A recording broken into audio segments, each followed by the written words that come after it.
Let's talk about OP tanks, and let's talk about this particular OP tank, the Helsing, or as I like to call it, the Helsing. Now, this is a tank people love to hate. If you're in it, you love it. If you're against it, you generally hate it. But is it really as OP as everybody suggests? Well, let's find out.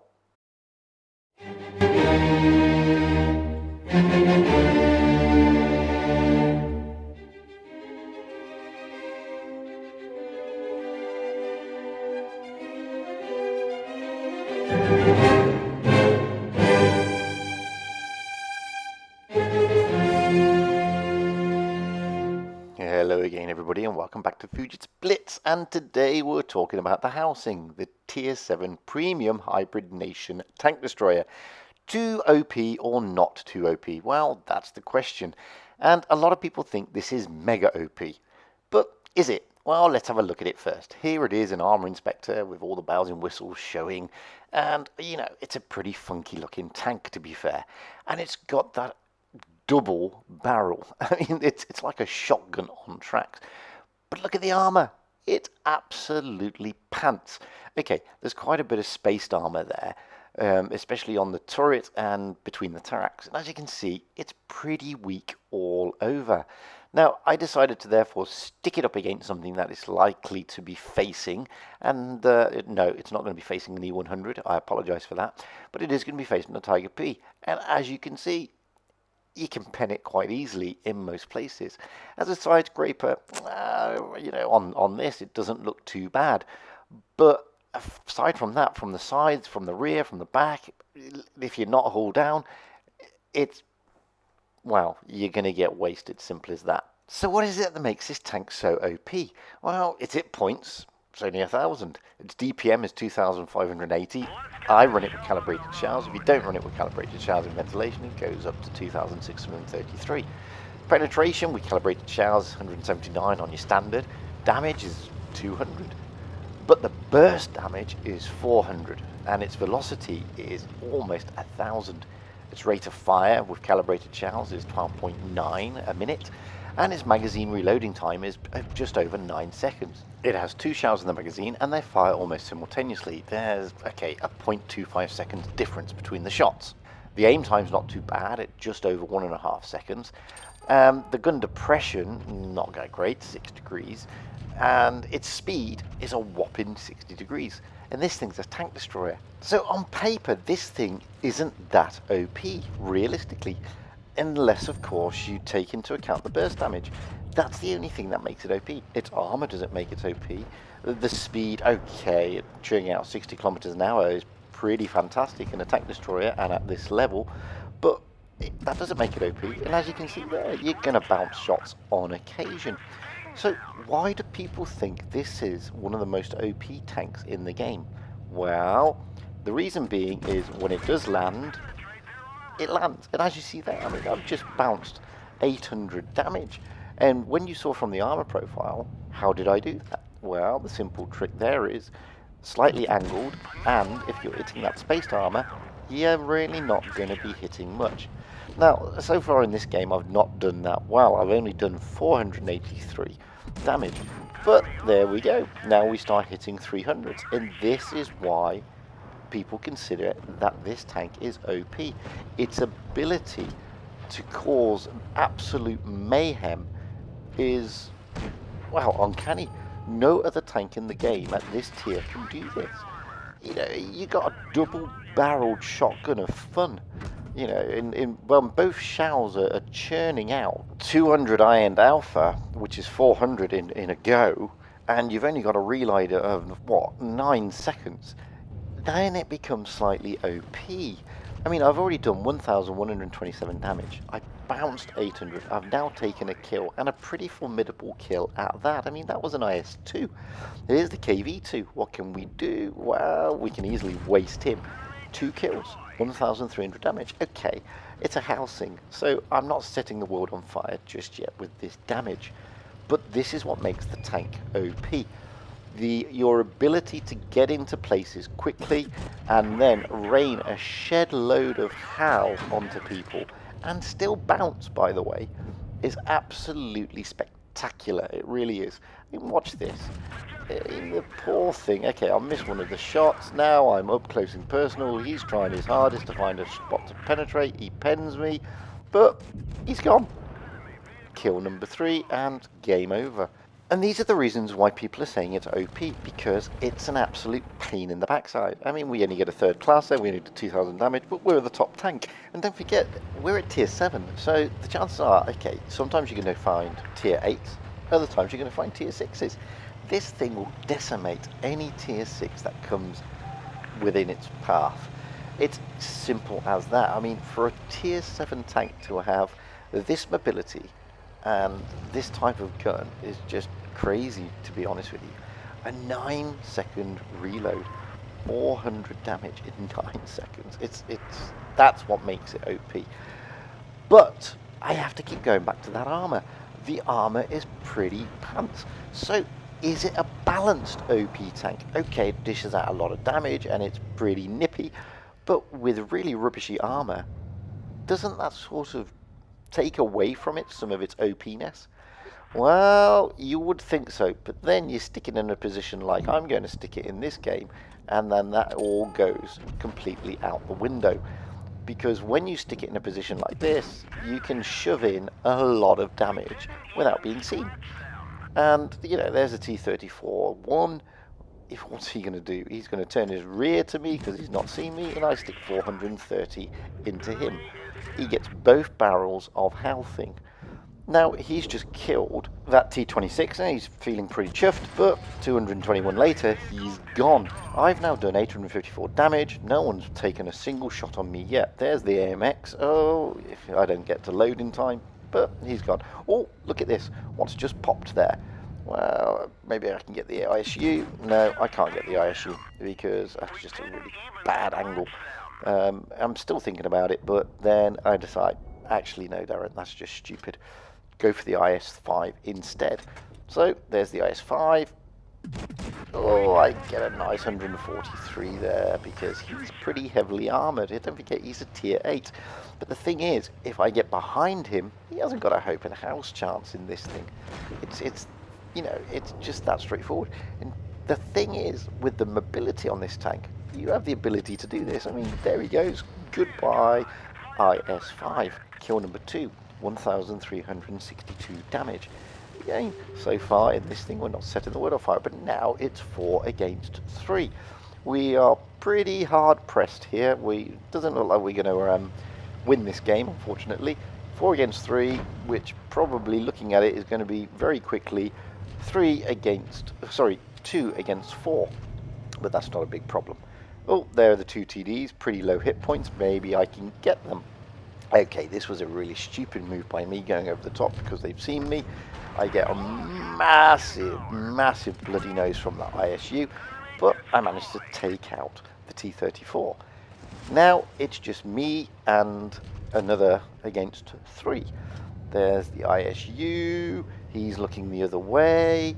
I can probably get behind him. Here we go. Take that, Mr. ISU. There's me against a T-44 and an IS-3, and I've still got the Centurion 1 on my team. But he's looking a bit worse for wear, and now he's gone. Watch this on the 44. Boom, boom, 365. Fake him out. Get round the corner, get a bounce, nice 280 bounce there. Don't forget, I'm on 161 hit points, now I'm on 25 hit points. Give him another 300 odd damage, now I'm up to 2,400, bounce some more. What can we do now? Am I got a faster reload than him? Yep, he's gone. Boom! 2,623 damage, bounce 280.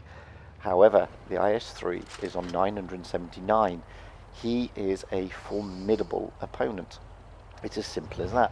Don't forget, he's also a tier higher than me. So far, I've taken 5 kills. I've done 2,623 damage, and I've bounced 280. This is effectively a tier 8 game. I was pretty bottom tier in this game. This is why this tank is OP. Unfortunately, those 2 first shots, they miss. I'm dead. No, I'm not. I bounced 400. Look at that. Now I want to get the IS-3, so stick it in the front, get 411. Let's go this way and fake him out because he's got a longer turn than me. Can I get anything else into him before he kills me? Yes, I can, but then he wipes me out. 3,452 damage. Left him on 150. Bit of a close game, and I get a first class for my troubles. 5 kills, not bad. And that's why this tank is OP. Its ability to dominate the battlefield for tier 8 is just outrageous, to be perfectly honest and frank with you. Don't forget, this tank is a TD. However, you will not play it well and you will not be effective if you play it like a TD. From that, I can assure you. You have to play this tank somewhere as a mix between a medium and a light and a TD. The only thing that's TD about it is the gun. Everything else, just play it as a medium or even a light tank, because that way you'll get the most fun and be the most effective Helsing driver out there. So here we go. We've already spotted up the CDC. There he is, back to me. That's a big mistake because I'm going to get this turret round and I'm going to sort of a nice engine fire and get 700 damage. Oh, it's still going. 770 damage. He's not long for this world. Goodbye, AMX. Kill number 1, 800 damage in 2 shots. I mean, that is just that's OP. That is OP. I mean, I used to hate this tank, to be honest with you. Even driving, I used to hate this tank because I could never work it out. I couldn't work out if it really, because I played it as a TD, and it's not really a TD. And if you go on to most of the other sort of CCs out there, you know, Meadsy69, Bushka, Martin Dogger, Skatestream, and even Amunet, and Psychovaj, a friend of mine who absolutely adores this tank. None of them play it like a TD.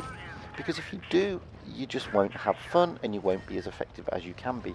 Now look at this poor Scorpion G. I mean, that Scorpion G is a pretty formidable target to me.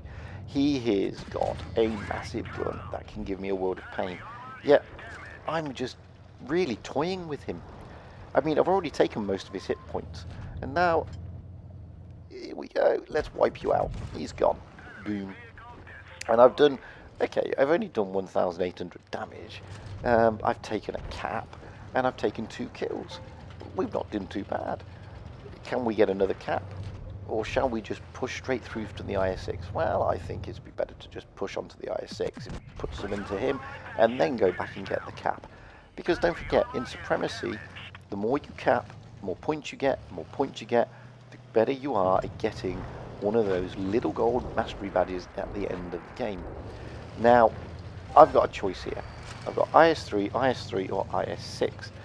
I've done 2,233 damage. I bounced nothing. I've lost quite a few hit points thanks to the Scorpion G, who are then wasted. So let's roll up to the IS-6, who's, I think, a bigger threat than the others. His back is to me. Let's stick 422 into the back of him. That's an IS-6, guys. I mean, that's a premium tier 8 tank. There's the IS-3. Let's get round and see if we can waste him.